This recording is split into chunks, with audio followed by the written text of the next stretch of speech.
தான் மகிழ்ச்சியோடு செயல் தலைவர் பொறுப்பை ஏற்கவில்லை என்று ஸ்டாலின் தெரிவித்துள்ளார்.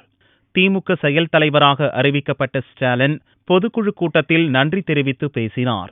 தான் நன்றி உரையாற்ற வரவில்லை என்றும் ஏற்புரையாற்ற மட்டுமே வந்துள்ளதாகவும் கூறிய ஸ்டாலின், தலைவரான கருணாநிதி வர முடியாத நிலை இருப்பதால் விதிமுறைகளில் திருத்தம் செய்து தன்னை செயல் தலைவராக்கி உள்ளதாக தெரிவித்தார். இது திடீரென எடுத்த முடிவு இல்லை என்ற ஸ்டாலின், கருணாநிதிக்கு இப்போது ஓய்வு தேவைப்படுகிறது, அவர் நல்லபடியாக உடல்நலம் தேர வேண்டும் என்பதால் ஓய்வு கொடுத்துள்ளோம் என்றார். இதுவரை புதிய புதிய பொறுப்புகளுக்கு வந்தபோது மகிழ்ச்சியும் பெருமிதமும் அடைந்ததாக தெரிவித்த ஸ்டாலின், தற்போது கருணாநிதி உடல்நலம் இப்படி இருக்கும் சூழலில் செயல் தலைவராக பொறுப்பேற்பதால் மகிழ்ச்சி அடைய முடியவில்லை என்றும் கூறினார்.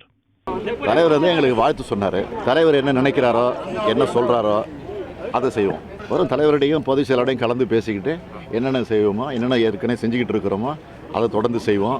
இனி என்னென்ன செய்யணுமோ அதையும் அவங்கள்ட்ட கலந்து பேசிக்கிட்டு நிச்சயமாக அதெல்லாம் செய்வோம்.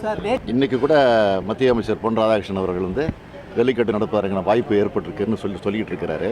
ஆக அந்த நம்பிக்கையோடு இருப்போம்.